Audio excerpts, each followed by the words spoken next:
21 juin 2016 était la journée internationale de la musique. Comme chaque année, l'Afrique s'est arrimée à cette festivité en organisant des podiums, des concerts, des tables rondes de discussion et même des émissions spécialisées pour célébrer cet événement annuel. Parlant justement de musique africaine, il faut dire que l'ancienne garde avait bien mis la barre haute. Les messages constructifs et moraux étaient à l'ordre du jour. Nous étions en présence de ce qu'on pouvait appeler l'épopée de la musique africaine de haut niveau. Peut-on en dire autant aujourd'hui? La réponse pour beaucoup d'observateurs culturels, c'est oui à 5% et non à 95%. Pour cause, la jeune génération s'est laissée embourber dans un contexte musical longtemps resté propice aux Américains et autres Occidentaux qui, depuis des décennies, n'ont eu de cesse d'adorer l'obscénité diffusée à bloc par leurs chanteurs préférés dans leurs propres clips vidéo. Aujourd'hui, le constat est saisissant. L'Afrique, l'élève d'hier, a surpassé le maître en termes de flagornerie. De la Côte d'Ivoire, en passant par le Nigeria jusqu'au Cameroun, les messages que nous offre la jeune génération musicalement parlant laissent à désirer, mais ne déplaît pas pour autant aux jeunes mélomanes africains du siècle présent. Chaque pays africain a sa particularité musicale. En même temps, les artistes musiciens chanteurs de chaque pays africain se rejoignent autour d'un concept dépravant, mais fort: le sexe à profusion et l'argent. On va faire comment?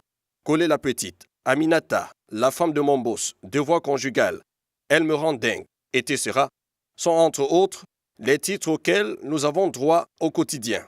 Derrière chaque titre proposé aux mélomanes se cache toujours une incitation à la fornication juvénile, une incitation dissimulée dans des expressions qui, à première vue, n'ont de vrai sens que ce que comprennent sans filtration nos oreilles.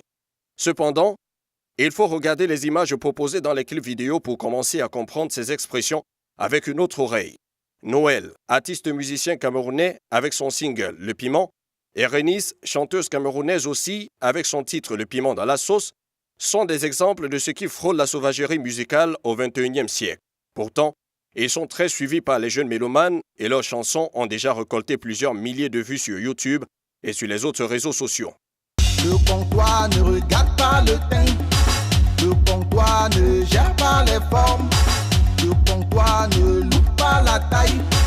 Ce qui compte, c'est la marchandise.